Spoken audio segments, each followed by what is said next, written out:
Deus, obrigado, Senhor, porque o Senhor é bom. Obrigado, Senhor. Obrigado, Senhor, porque é o Senhor que nos sustenta, é o Senhor que fez essa obra, Senhor. Nós queremos ouvir do Senhor, nós queremos a sua palavra, desse pão vivo que desceu dos céus, Senhor. Nós declaramos, Senhor, um ambiente, Senhor, livre, Senhor, para fluir, Senhor, da sua voz, Senhor, fluir, Senhor, da sua palavra, com liberdade, com graça, Senhor, com bondade, Senhor. Em nome de Jesus, Senhor, nós repreendemos, Senhor, distrações, ansiedades, Senhor, vozes contrárias, Senhor, em nome de Jesus, Senhor. Declaramos aqui, Senhor, cada mente, coração, Senhor, cativo, Senhor, ao trono da graça, Deus, em nome de Jesus, Senhor. Muito obrigado, Senhor, porque nós desejamos a Ti, Senhor, desejamos a Sua presença, Senhor, desejamos o Seu fluir, Espírito Santo. Nós, Senhor, somos gratos, Senhor, porque foi o Senhor que nos deu isso, Senhor. Muito obrigado, Senhor, amém, amém. Você pode sentar, aplauda ao Senhor com alegria.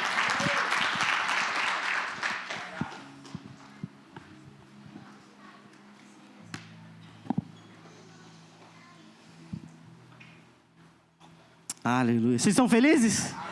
Amém. Aleluia. Amém. Sabe, é sempre gracioso ouvir a palavra do Senhor. É sempre gracioso poder ouvir a voz de Deus. Sabe, tantos ouviram a voz do Senhor, tantos ouviram essa mesma mensagem, tantos ouviram a respeito desse Jesus, mas tantos não deram ouvidos a Ele. Sabe, às vezes não é necessariamente essa ação de ouvir com esse ouvido, mas ouvir no sentido de obedecer, dar crédito, dar valor a essa mensagem, a essa palavra, amém? Nós somos esses privilegiados porque nós encontramos nele salvação, encontramos nele vida, encontramos nele um Redentor para nós, amém? Sabe, essa semana eu conversava com o Tiago e a gente falava assim, qual que é a solução para o pecado, qual que é a solução para o mal, qual que é a solução para o diabo. Sabe, e Deus achou que a melhor solução seria o seu filho pregado numa cruz. O Cristo morrendo e ressuscitando, essa é a solução de Deus para a maldade, para o pecado, e nós abraçamos isso, amém? Amém, você é feliz por isso, você dá crédito a isso, a essa mensagem, você dá crédito a essa ação que o Senhor Jesus fez. Sabe, é por isso que nós somos felizes, é por isso que nós temos vida, nós podemos viver a vida que Ele viveu. Ele poderia ter vivido aqui, porque Ele morreu a nossa morte, amém? Sabe, é impossível fazer qualquer coisa nesse lugar, qualquer coisa hoje em dia na nossa vida, sem lembrar do sacrifício, da obra de Jesus. Porque Ele é bom, amém? Abre sua Bíblia aí em Mateus 24.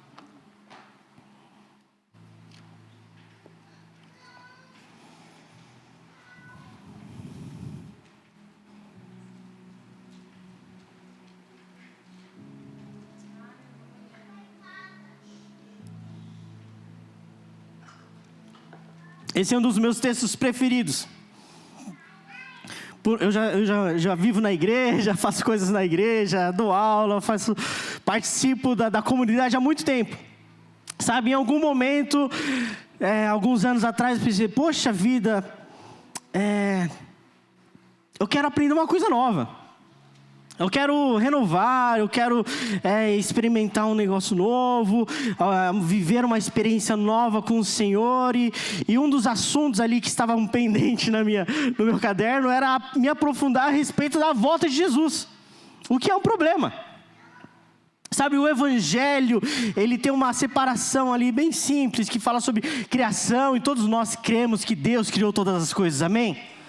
E depois da criação teve a queda, e nós entendemos a respeito do pecado, que o homem caiu, e que todos estão destituídos da glória de Deus, e todos necessitam da salvação que há em Jesus. Todo mundo entende isso. E encontramos ali a mensagem de Jesus a respeito de redenção, e isso é maravilhoso na nossa vida, e nós ficamos felizes. Naquele dia, sempre tem aquele dia, né, que você vai lá na frente, aceita Jesus, e confessa, e você se batiza, e parece que não tem mais nada novo a aprender depois da redenção. Sabe, mas o Evangelho, ele é completo, e ele é necessário que falemos, estudemos, e a gente experimente a respeito da consumação. Como eu falei, Jesus alcançou a nossa vida, amém? Glória a Deus. Jesus, Ele é o Cordeiro vivo, sabe? Ele é esse Cordeiro que arranca o pecado do homem. Ele arranca. Mas você convive ainda com o pecado? Você convive com as maldades, com as consequências do pecado à sua volta? Eu convivo. Só ligar a TV. Eu convivo, vai trabalhar. Eu convivo. Cara, viva. Se você vai ver o pecado atuando em vários lugares. Ou seja, ainda não, já, mas ainda não. O pecado não foi arrancado do mundo. O problema do mal, o problema da maldade não foi arrancado completamente. Nós já experimentamos uma boa parte, amém? Glória a Deus, nós vemos cura, nós vemos salvação. A doença é problema do pecado, porque antes do pecado não tinha doença. Só existe isso porque um dia o pecado entrou no mundo. E hoje nós vemos o Senhor, como hoje, curando pessoas ainda, e nós nos alegramos, nós vemos a obra de Deus sendo feita, as obras de Satanás sendo desfeitas, e nós nos alegramos, mas ainda não é completamente. E a nossa esperança está nesse dia, nesse grande e glorioso dia, no dia da consumação. Essa é a solução final de Deus para o problema do mal. Amém? Sabe, na medida que eu encontrei essa luz, encontrei essa palavra e eu me aprofundei nisso, sabe, essa mensagem de fato, mais uma vez, mudou a minha vida. Porque o brilho que eu encontrava ali na revelação de Jesus, nos evangelhos, você também está no plano de leitura bíblica? Aleluia! Lá além do Gênesis, lá. Tudo isso ganha um novo sentido. Que desde Gênesis 3,15 está sendo prometido um Salvador. Um menino, um homem que pisaria a cabeça da serpente, e essa serpente ainda morderia o calcanhar dele, mas ele é a solução. E por essa promessa, esse povo judeu persistiu anos e anos esperando esse Salvador. E nós nos juntamos a ele mais uma vez. Ele já veio uma vez, mas ele está falando, eu vou voltar de novo. E é nesse dia, por esse dia que nós esperamos. Por esse grande e glorioso dia que nós aguardamos e fazemos o que fazemos. Sabe, se você é dessa casa, você já ouviu algumas vezes. Cara, todo culto é um treino daquele dia, do que nós faremos diante dele. Se hoje nós abrimos mão do que nós temos para depositar aos pés dele, é porque nós entendemos que naquele dia ele tomará para si o governo de todas as coisas mais uma vez. Se hoje nós cantamos ao Senhor, se nós adoramos ele, é porque nós sabemos que naquele dia todos os homens e mulheres de todas as tribos, línguas e nações cantarão a ele. Aleluia. É por isso. Você não faz isso porque todo mundo faz, então é melhor fazer. Não, cara, tem um princípio. Tem um porquê nós fazemos isso. Nós encontramos na palavra respaldo para isso, para viver como vivemos. E esse aqui é um texto poderoso. Sabe, toda vez que nós falamos, sei lá, qualquer coisa aí, legal, fala uma coisa legal aí, sei lá, ceia. A melhor coisa é ler o que Jesus falou sobre a ceia. Tantas pessoas têm opiniões, tantas teorias, como fazer, por que fazer. Mas Jesus falou algumas coisas sobre a ceia, e eu quero saber o que Jesus falou. Jesus falou alguma coisa sobre oração, e eu quero saber o que Jesus falou sobre oração. Então, como quando alguém fala sobre oração, não passa sobre João 17, Jesus orando por nós, aqueles que ainda creriam nele. Jesus orando, eu oro para que ele seja um como eu sou um com meu Pai. Como não passar por isso? E como que eu posso falar da vinda de Jesus, sendo que um dia ele mesmo falou sobre isso? Então vamos ao texto, amém? Todo mundo abriu? Mateus 24? Amém.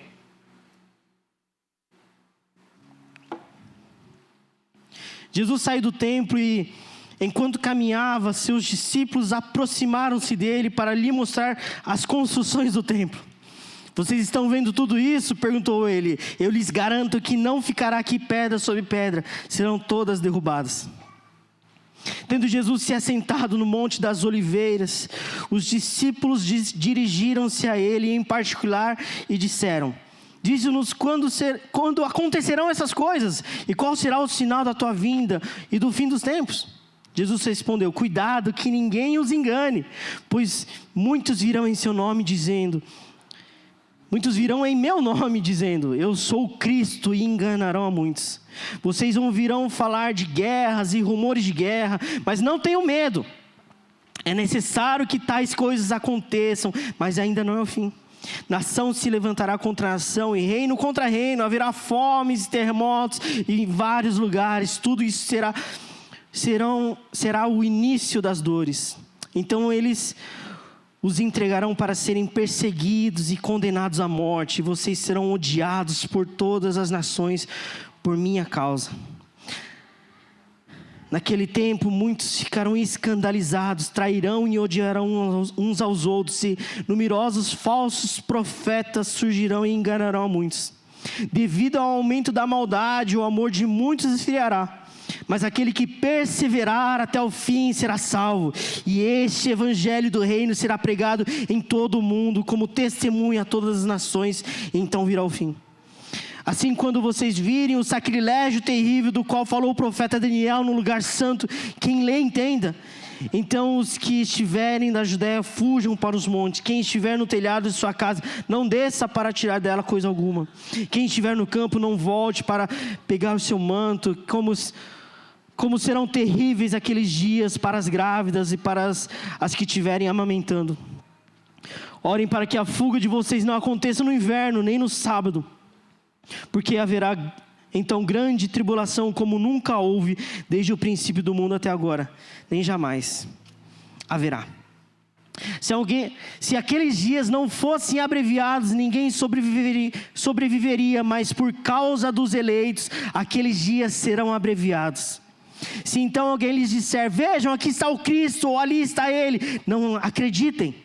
Pois aparecerão falsos cristos e falsos profetas que realizarão grandes sinais e maravilhas para que, se possível, enganar até os eleitos. Vejam que eu os avisei antecipadamente. Assim, se alguém lhe disser, ele está lá no deserto, não saiam. Ou ali está ele dentro da casa, não acreditem. Porque assim como o relâmpago sai do oriente e se mostra ao ocidente, assim será a vinda do Filho do Homem. Onde houver um cadáver, aí se ajuntarão os abutres. Imediatamente após a tribulação daqueles dias, o sol escurecerá e a lua não dará sua luz. As estrelas cairão do céu e os poderes celestes serão abalados.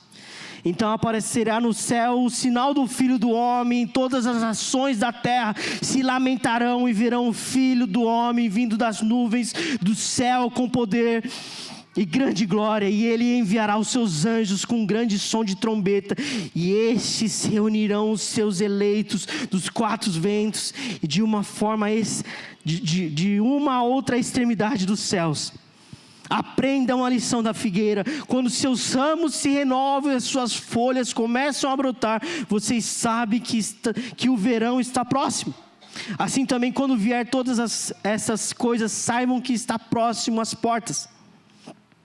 Eu lhes asseguro que não passarão esta geração até que todas essas coisas aconteçam. Os céus e a terra passarão, mas as minhas palavras jamais passarão. Quanto ao dia e a hora, ninguém sabe, nem os anjos do céu, nem o Filho, senão somente o Pai. Como foi nos dias de Noé, assim também será na vinda do Filho do Homem. Pois nos dias anteriores ao dilúvio, o povo vivia comendo e bebendo, casando-se e dando-se em casamento, até um dia que Noé entrou na arca. E eles nada perceberam, até que veio o dilúvio e levou a todos. Assim acontecerá na vida do Filho do Homem. 2 homens estarão no campo, um será levado e outro deixado. 2 mulheres estarão trabalhando, um no moinho, uma será levada e a outra deixada. Portanto, vigiem, porque não sabem nem que dia virá o seu Senhor. Mas entendam isso: se o dono da casa soubesse a hora da noite que o ladrão viria, ele ficaria de guarda e não deixaria que a casa fosse arrombada.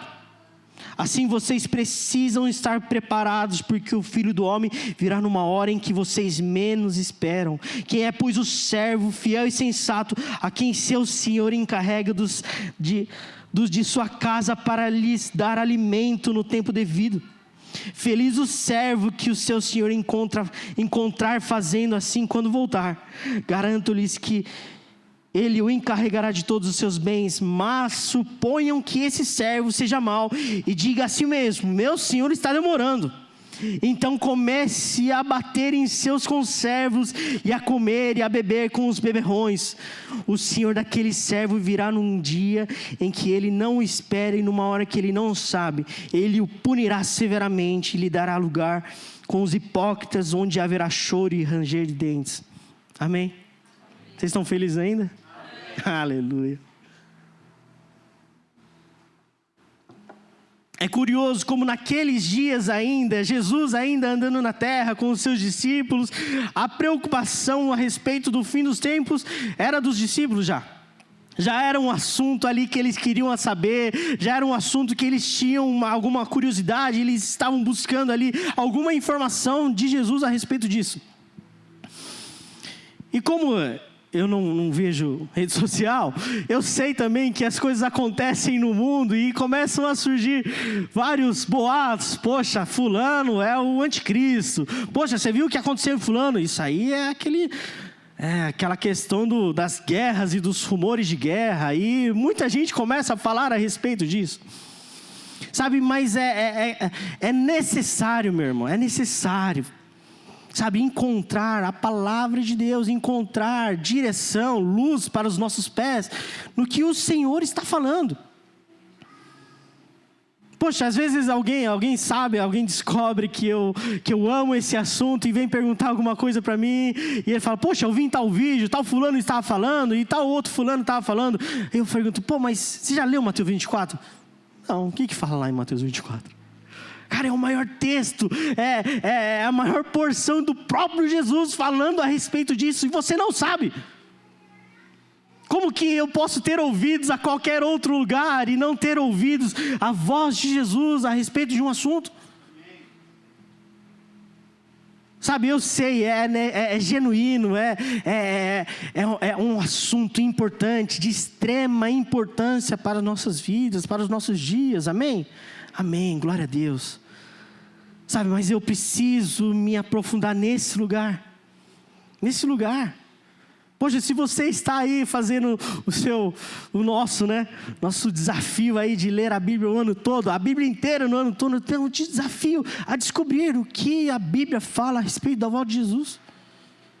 Quais são as profecias que falam sobre isso? Quais salmos falam sobre isso? Quais textos, o que fala nos evangelhos, o que fala nas cartas de Paulo, nas epístolas gerais, o que a Bíblia fala sobre isso. E esse lugar muitas vezes é encontrado como um lugar de medo. Poxa, a volta de Jesus é um assunto terrível, porque você lembra de Apocalipse, lá tem dragão, tem matança, tem umas coisas doidas, tem selo, tem trombeta, tem taça, não estou entendendo nada, eu sei. Sabe, mas se atenha ao que fala lá em Apocalipse 1, essa é a revelação de Jesus. O Apocalipse, esse grande, glorioso dia, é o dia que nós veremos o nosso Salvador, o nosso Redentor, a revelação máxima do Cristo. E é isso que eu quero ver.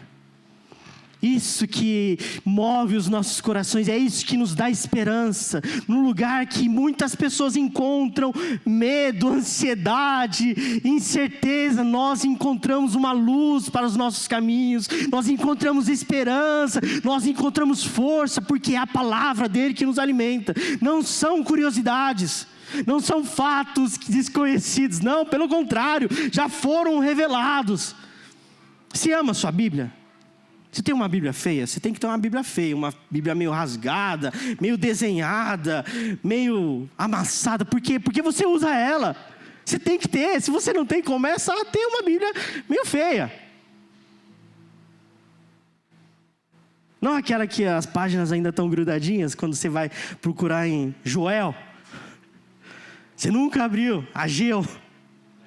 Não, cara, você tem que ter uma Bíblia feia. bem gasta. Por quê? Porque você encontrou um lugar que fala de coisas eternas, que fala de verdades que ninguém mais tem.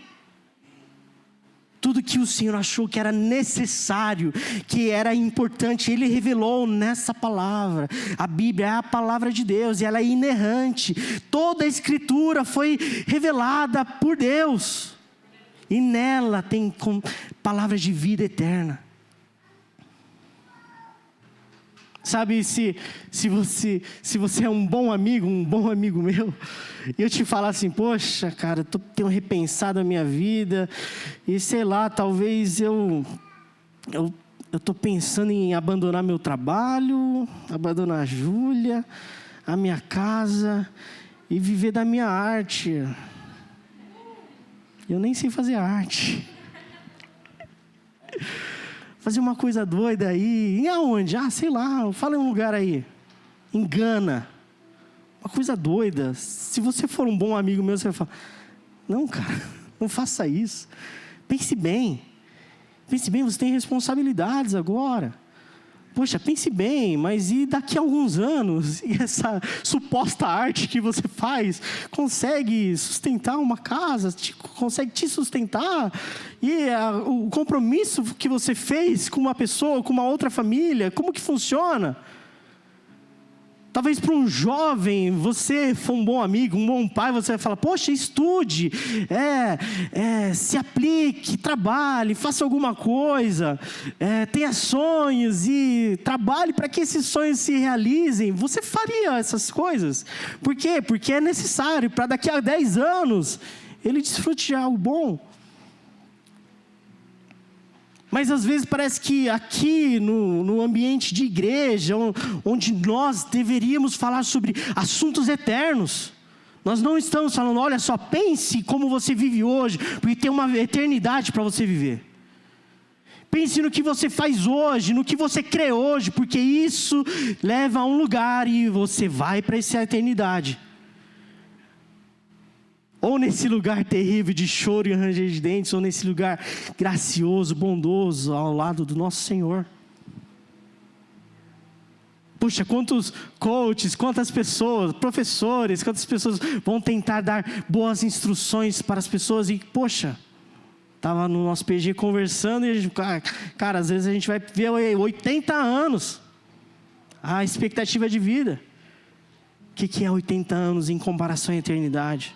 Se nessa vida aqui, vivendo aqui 80 anos, se a gente se cuidar muito bem, é necessário ter seriedade, é necessário você ter boa instrução, é necessário você fazer um projeto, quanto mais para viver uma eternidade. É necessário, cara. É importante. É muito mais do que importante. Amém.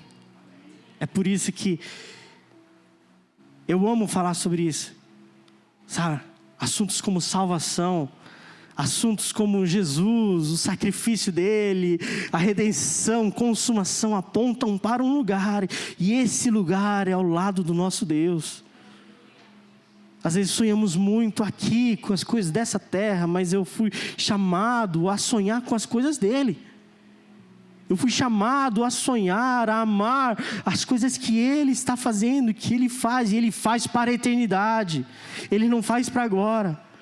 Sabe, nesse começo do ano, tantas reuniões, tantos assuntos, tantos sonhos, e à medida que eu me envolvo, me olho nesse lugar e se vê, nossa, eu sou tão pequeno.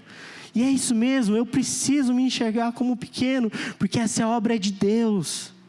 Essa palavra é a palavra de Deus e ela é maior que qualquer um aqui. A obra de Deus precisa ser maior do que cada um aqui. Enquanto você está olhando para algo que você pode fazer, que você consegue fazer, que você consegue sonhar, que você é capaz de fazer, cara, talvez essa seja a sua obra.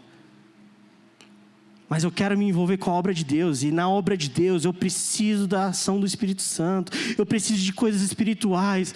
Meu amigo, vamos lá. Oramos por cura. Quem é que consegue curar alguém aqui? Eu não consigo.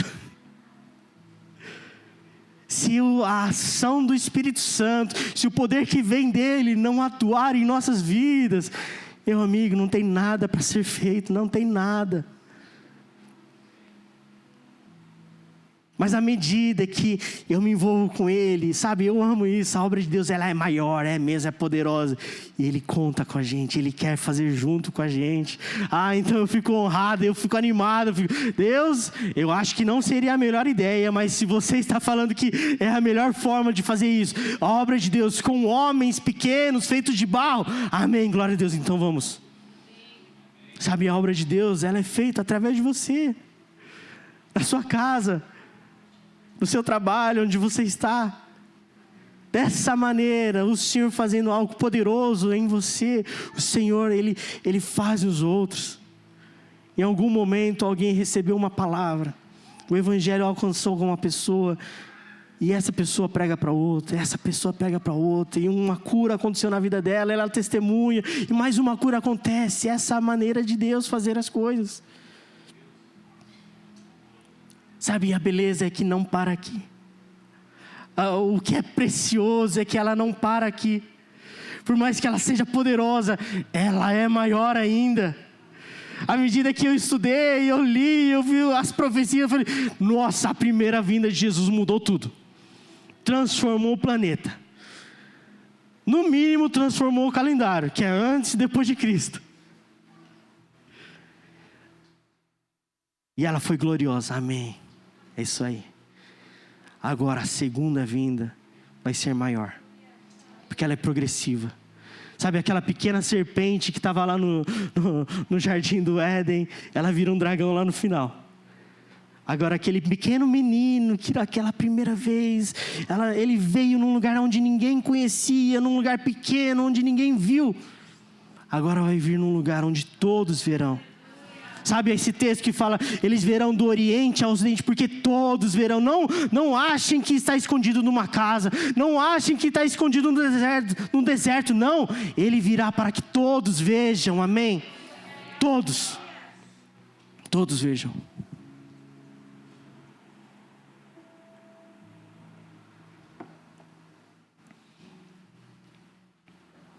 Do 15 ao 25, Jesus fala que há um tipo de sofrimento nesses dias.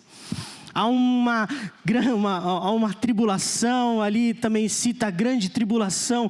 E eu lembro da pregação da semana passada, né, o curso do discipulado. Há um tipo de sofrimento. Há um tipo de cruz que é necessário carregar. Tem um tipo de vida. Perceba. É necessário entender o contexto, o que está acontecendo. Para quem Jesus estava falando? E Jesus estava falando para os discípulos. Ele não estava falando às grandes multidões. Volta de Jesus é um assunto de discípulo. É um assunto que o discípulo ama, que ele deseja. E para esses, assim como o seu mestre, está reservado um tipo de sofrimento. Sabe, Jesus falou que o templo seria destruído, e não sei se você sabe, mas lá no ano 70, 40 anos depois desse dia aqui, o templo foi destruído. E para aqueles judeus naqueles dias foi um tipo de tribulação. Sabe, lá no período ali do nazismo, quantos judeus foram mortos lá, e foi um tipo de tribulação. Hoje, se você vê o que está acontecendo, sei lá, no Afeganistão, no Irã, você vai ver um tipo de sofrimento acontecendo. Mas é necessário entender que para todo tipo de sofrimento, o Senhor, Ele é esse sacerdote que sofreu como nós. Ele não é, como diz lá em Hebreus, Ele não é como qualquer sacerdote que somente presta sacrifícios ao Senhor. Não, Ele sofreu, Ele foi tentado em todas as coisas, e é por isso que Ele pode nos ajudar. Sabe, um dia, o sofrimento chegou na minha casa. Não sei se você está há muito tempo na nossa comunidade, mas ano retrasado, a minha mãe faleceu. E o sofrimento chegou na minha casa.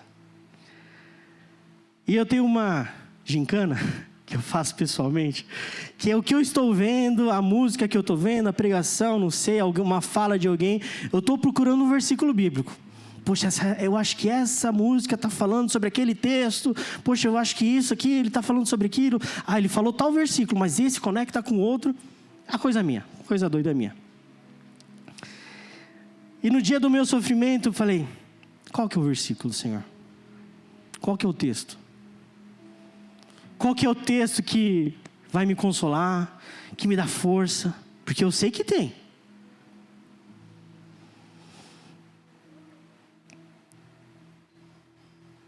E de tantos que talvez você pode dizer, que também eu sei que é a voz de Deus, eu encontrei os meus textos. E eu encontrei nesse lugar, na volta de Jesus, esperança. Porque eu vou te dar uma dica. A Bíblia fala nela toda a respeito de ressurreições. Nesse dia aqui está prometido uma ressurreição dos santos. A solução para a saudade, a solução de Deus para a dor é o quê? O Senhor, o próprio Senhor. A própria ação dele, isso é tão grande, é tão poderoso. É tão esperado, porque não só verei esse meu amado, mas também outras pessoas que eu amo. É nesse lugar que o Senhor me deu forças. Talvez outras pessoas não encontrariam. Talvez outros falem, não, isso é doido demais, eu não acredito desse jeito. Mas eu creio. Eu creio porque Jó um dia falou, eu sei que eu verei o meu Redentor. Ele não está falando de jeito poético, eu sei que ele ressuscitará naquele dia. E eu vou estar lá do lado dele, vendo o nosso Redentor. Eu sei, cara, eu sei que os patriarcas aqui ressuscitarão, eles vão ver comigo esse Senhor. Eu creio, cara. Se aqui, nesse lugar, eu não tiver espaço para crer em algo sobrenatural acontecendo, meu amigo, eu não sei onde mais eu posso ir. Eu não sei, cara, porque essa Bíblia, ela fala o que ela quer dizer. O que está escrito porque Deus disse isso, porque Ele quis dizer isso. Qual que é o problema do primeiro casal? Dar ouvidos à serpente e falar assim, poxa, veja bem, Deus não disse exatamente isso. Ele disse isso, mas Ele quis dizer isso. Isso é outra coisa. Da mesma maneira, quando nós lemos textos como esse, falando assim, olha só, quanto ao dia e a hora, ninguém sabe. E quantos têm a postura de ler isso e falar, poxa, então ninguém sabe, então está tudo certo. Eu posso viver de qualquer jeito. Eu não preciso pensar nisso. Mas o texto é claro, porque ninguém sabe, é que você precisa estar preparado. É porque ninguém sabe, é que você tem que estar à vigia. O texto é claro. É só ler o texto, eu não estou falando de uma revelação profunda. Não, cara, o que Jesus disse, Ele quis dizer exatamente o que Ele disse. Amém? Ele está falando, esteja vigilante, esteja atento, esteja percebendo os dias, olhem para a figueira, aprendam isso. Quantas coisas estão acontecendo, é que algo está mudando. Quantas pessoas, quantos crentes hoje falaram, se você perguntasse para eles, diriam, não, Jesus está voltando, Ele está à porta. Tá bom, e você está fazendo o quê? Qual que é o título da mensagem? Como vivem o que esperam? Como é que se vive? O que se faz? Como faz? E a beleza é que o texto diz para a gente, amém? Glória a Deus por isso. Aleluia. O texto está falando lá no 42 ao 44. Estejam prontos, porque você não sabe quando vai chegar. Jesus falou assim, olha só, tem um servo ali que foi incumbido de alimentar os seus irmãos, cuidar deles. E bom dele que ele seja encontrado fazendo o que o seu Senhor disse. Mas alguém, ou talvez esse servo, perceba, nossa, esse senhor está demorando demais. Nossa, ele não estava me vendo aqui fazendo. E o texto está falando que ele começa a maltratar esses irmãos, e comer e beber com os beberrões. E o texto está falando, mas ele vai ser encontrado nesse lugar, porque esse Senhor, ele chega de surpresa. Eu tenho um amigo nosso em comum, que ele tinha uma mania esquisita de inventar histórias. Aumentar a história, pô, fui em tal lugar, encontrei tal pessoa, não sei o quê. E a gente fica, não, cara, você está contando uma história doida, isso não aconteceu. E um outro amigo, ele inventou uma estratégia. Que enquanto ele ouvia a mentira, ele falava assim: você está falando isso diante de Deus? Aí ele, opa, não, calma lá, não, realmente não aconteceu. É engraçado, é cômico. Mas antes ele não estava diante de Deus. Deus não é esse que sabe todas as coisas, Ele está em todos os lugares, Ele está sondando todos os corações. Deus não é esse. E por que eu quero viver diferente disso? Tem um princípio na teologia que chama corandeu, é viver diante da face de Deus. Sabe aquele funcionário que ele trabalha, mas só quando o chefe está no escritório? Aquela pessoa que, se ela vê que não tem uma câmera filmando ela rouba um negócio. Eu não quero viver assim. Você não pode viver assim. Você não pode viver achando, não, o Senhor está longe, está demorando para voltar. O texto é curioso, Jesus mesmo falou, né, que Ele demoraria para voltar. Nossa, Jesus está voltando, está demorando para voltar. Meus pais falavam, os avós, os apóstolos falavam lá no primeiro século. Então Ele está demorando demais. Então, já que Ele está demorando, eu quero viver assim. E o texto está falando, não faça isso. Os que vivem dessa maneira é aqueles que não amam ao Senhor. Os que vivem dessa maneira, achando que está fazendo algo escondido do Senhor, esses vão ser os que vão ser pegos de surpresa. E eu não quero que nenhum daqui sejam desses. Cara, ou vivemos de fato, radicalmente na presença do Senhor, ou, meu amigo, é melhor você fazer outra coisa, porque você está perdendo tempo. Sabe, o nosso pastor aqui deu uma missão para a gente, por um legado, amém? Glória a Deus. 10 anos, ele deu uma data, 10 anos, glória a Deus. Talvez você pense, nossa, ele é doido, porque 10 anos, mas eu vou lá saber o que eu estou fazendo daqui a 10 anos, como vai estar o Brasil, como vai estar Santo André. Meu Deus. Mas o meu Senhor Jesus, Ele é mais radical, Ele está falando assim, por um legado que dura a vida, a eternidade inteira. Ele está propondo um estilo de vida, um estilo de missão, um estilo de pessoa que você deve se tornar, que dure uma eternidade inteira. Cara, o Senhor quer fazer algo poderoso em nós, amém? O Senhor quer fazer algo poderoso em Santo André, nas nossas casas, nos nossos trabalhos, nas nossas famílias. E é por isso que nós nos dedicamos nesse lugar. É por isso que damos voz, nós damos crédito à mensagem dEle. Nós nos empenhamos em ser transformados de glória em glória, porque Ele é bom e Ele quer fazer algo poderoso, amém?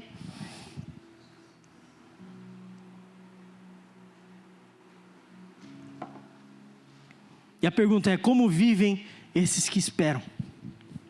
Mateus 24 mesmo, 45 ao 47, 46, fala.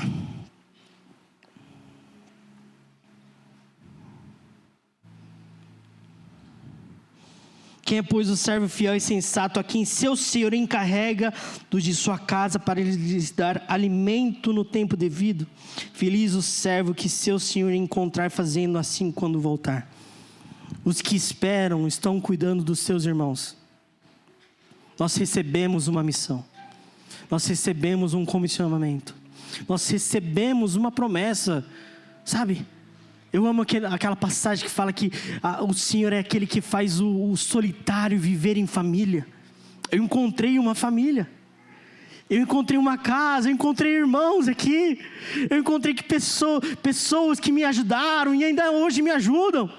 Eu encontrei aqui pessoas que eu posso ajudar, que eu posso abençoar. Pessoas que eu posso chorar, que eu posso rir junto. Cuide deles agora. Essa é a mensagem do Senhor. Essa é a missão, e isso é prático, meu amigo. Você faz parte de um PG? Deveria. Vai ter gente para cuidar de você, para te amar. Eu tenho uma piada constante, que eu falo que o meu PG é o melhor PG do mundo. E porque é com essas pessoas que eu posso contar. Essas pessoas que me amam, me dão suporte. que no meu dia mal vai estar lá para chorar comigo, no meu dia que eu estiver fazendo aquela coisa doida, eu falo: Guilherme, não faça isso. São essas pessoas que eu posso ajudar, aconselhar. São essas pessoas que eu posso abrir meu coração e elas abrir o coração delas para mim e formar relacionamentos verdadeiros. Cara, de fato, a mensagem do Senhor transforma as nossas vidas. Porque é nesse lugar que encontramos, de fato, pessoas que amam a gente, pessoas que nós nos preocupamos e gastamos a semana juntos. Porque a obra de Deus é feita em pessoas, amém? Amamos o prédio, amamos, glória a Deus. Temos reforma, temos coisas para fazer, aleluia, glória a Deus. Mas a obra de Deus, ela é feita com pessoas. Se por um acaso a gente mudar de prédio, o prédio cair, sei lá, alguma coisa acontecer, aquele negócio ali cair, que eu fico olhando toda semana. Cara, a obra de Deus vai continuar sendo feita, porque ela é feita em pessoas, em famílias. Isso que é importante. Isso que é precioso, é nesse lugar que encontramos a palavra de Deus, amém?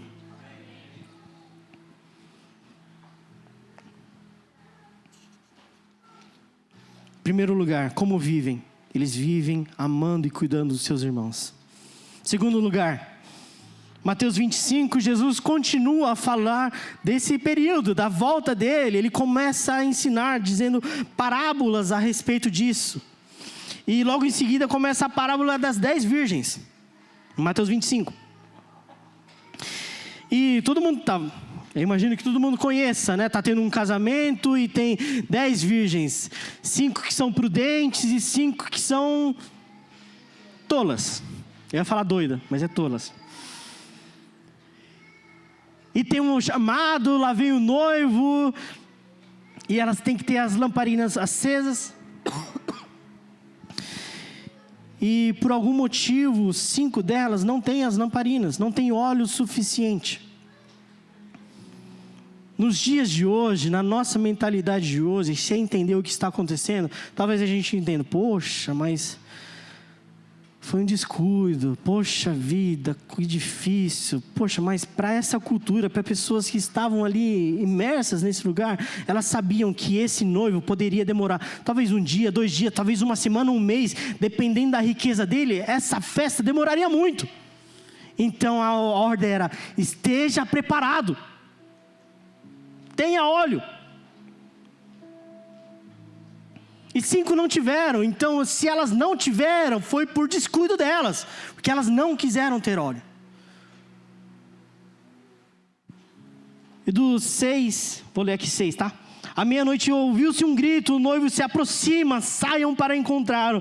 Então todas as virgens acordaram e prepararam suas candeias. As insensatas disseram às prudentes: deem-nos um pouco do seu óleo, pois as nossas candeias estão se apagando.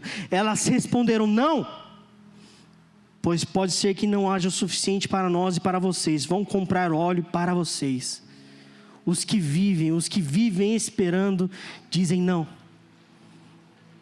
Eu aprendi isso com um pastor que a gente gosta. Você tem que falar não. Você tem que falar não para algumas coisas.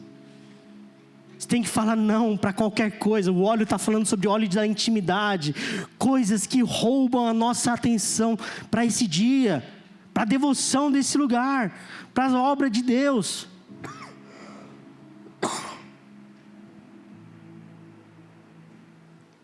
Você precisa falar não. Talvez você vai ter que falar não pro Netflix. Talvez você vai falar não para... Com certeza você vai falar não para o pecado. Talvez você vai falar coisas não para coisas que é boa, mas que é não para agora. Mas por quê? Por quê? Porque eu estou olhando para um dia e eu quero o sim dele. Eu quero estar num lugar e perceba, cara, você é devoto. Você é disciplinado. Você é. Depende, mas o problema é o tipo de disciplina que você tem. Talvez você tenha a disciplina de toda noite assistir seu filminho, sua serinha, CSI. Mas isso vai te levar para um lugar. Talvez você tenha a disciplina de comer saudável, se alimentar bem, praticar o seu esporte.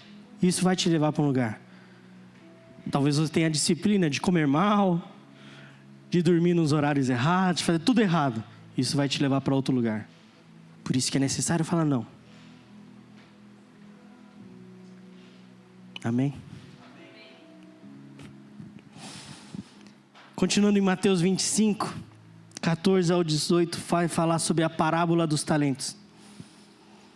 Esse texto é um mistério por um bom tempo na minha cabeça, porque sempre eu li talento quando era criança, né? Eu ouvia as pessoas falar talento, eu sempre achei que era talento, habilidades, né? Eu tenho talento de, sei lá, de cantar, de dançar, de jogar futebol. Eu quero usar esse talento para o Senhor, eu não vou esconder, enterrar. Não, mas talento aqui no texto é uma medida de ouro. Ouvi falar que era 36 quilos cada talento, 36 quilos de ouro. E esse senhor, ele entregou a três servos dele uma medida de talento para cuidar. No 14, ele fala assim: também será como um homem que ao sair de viagem chamou seus servos e confiou-lhes os seus bens. A um deu 5 talentos, a outro 2 e a outro 1. A cada um de acordo com a sua capacidade. Em seguida partiu de viagem. O que havia recebido 5 talentos, saiu imediatamente, aplicou-os e ganhou mais 5. Também o que tinha 2 talentos, ganhou mais 2. Mas o que tinha recebido 1 talento saiu, cavou um buraco no chão e escondeu o dinheiro do seu senhor. Depois de muito tempo, o senhor daqueles servos voltou e acertou contas com eles. O que eu quero extrair desse texto é que aqueles que receberam e foram responsáveis com o que receberam do Senhor, saíram e fizeram algo imediatamente. Não deixa para amanhã, porque você não sabe. O texto é curioso, Jesus fala claramente várias vezes: vai demorar. Vai demorar, e não se apoie nessa demora, porque você não sabe o dia. São dias aqui, sei lá, o cara recebeu 5 vezes 36, um montão de ouro. Quanto tempo ele vai demorar para dobrar isso? Quanto tempo? Quais negócios ele precisaria fazer? Quantos lugares ele precisaria ir? Quantas pessoas ele precisaria falar para dobrar isso? Ou seja, demorou um tempo. Demorou muito tempo, mas ele fez imediatamente. Por quê? Porque ele não sabe o dia que esse Senhor volta. Eu não sei, cara, se ele volta hoje à tarde, amanhã, ou daqui a 10 anos. Por isso que eu preciso dar uma resposta ao Senhor agora, amém? Se demorou para o primeiro servo, demorou para o segundo, para o terceiro servo. Ele deixou esse ouro cavado, escondido por muito tempo. Ele teve tempo de se arrepender. Ele teve tempo de falar com seus irmãos: como que vocês estão fazendo com os talentos que vocês receberam?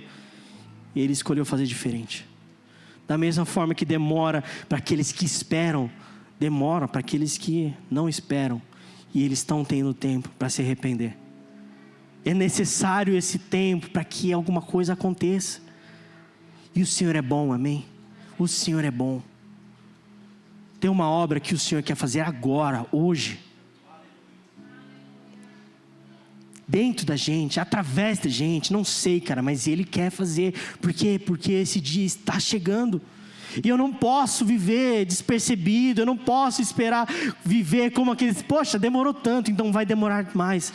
Não, eu não sei quando é. E é por isso que eu preciso estar preparado, amém? Fique em pé no seu lugar.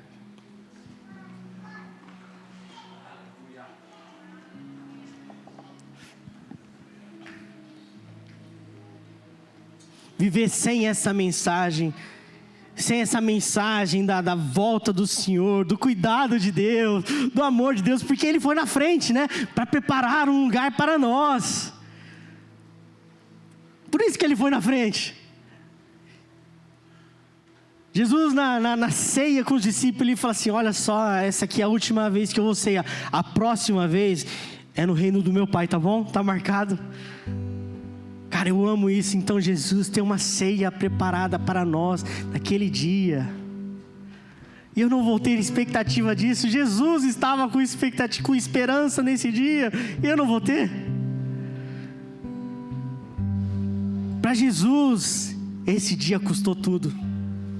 O sinal do Filho do Homem, eu amo João 3, né? É necessário que o Filho do Homem seja levantado para anunciar salvação. E ele foi levantado no madeiro, numa cruz. A solução de Deus é o seu Filho morto por nós, para que todos vejam, e mais uma vez todos verão. Mais uma vez todos verão, mas não verão mais um homem ferido, um homem machucado, transpassado. Não, verão um Rei glorioso. Verão aquele que um dia rejeitaram, e nós veremos esse que amamos há muito tempo. Cara, essa é uma mensagem de esperança. Ansioso vive quem não tem essa palavra, não sabe como é lá do outro lado. Eu sei, cara. Tem o meu Senhor lá do outro lado. O fim não é o fim. O fim é a continuidade do que nós estamos fazendo hoje. E o que é que você está fazendo hoje? Você está se rendendo ao Senhor? Você está amando esse Deus sobre todas as coisas? Ou está negando, abrindo mão, não dando ouvidos? Esse Senhor falou que ia demorar muito, e está demorando mesmo. E a mensagem é anunciada mais uma vez. O Evangelho é anunciado mais uma vez. A beleza do Evangelho é essa. Romanos 10, 9 fala assim: se você confessar com a sua boca que Jesus é Senhor e crer em seu coração que Deus o ressuscitou dentre os mortos, será salvo. Pois com o coração se crê para a justiça e com a boca se confessa para a salvação. Como diz a Escritura, todo que nele confia jamais será envergonhado. Não há diferença entre judeus e gentios, pois o mesmo Senhor é Senhor de todos e abençoa ricamente todos os que invocam, porque todo aquele que invocar o nome do Senhor será salvo. Há salvação em Jesus, há segurança na palavra do Senhor. Os que confiam nele não serão envergonhados. Sabe, lembra de Mateus 28, fala assim: eu estarei com você todos os dias até a consumação dos tempos. Então ele está aqui hoje. Ele estava naquele seu dia mau, no seu pior dia, ele estava lá. Naquele que ainda vai chegar, ele está lá com você já. Essa é a nossa esperança, é nesse lugar que repousamos, amém? E é por isso que nós precisamos cuidar dos nossos irmãos. É por isso que nós precisamos falar não para as coisas que nos afastam desse lugar, nos levam às distrações. É por isso, meu amigo, é por isso. É por isso que eu preciso fazer hoje o que eu tenho para fazer. Feche os seus olhos. Sabe, toda palavra é necessário uma resposta. É necessário, cara. É necessário fazer alguma coisa. É necessário abrir no coração. É necessário levantar uma mão. É necessário fazer alguma coisa, porque Ele já fez tudo.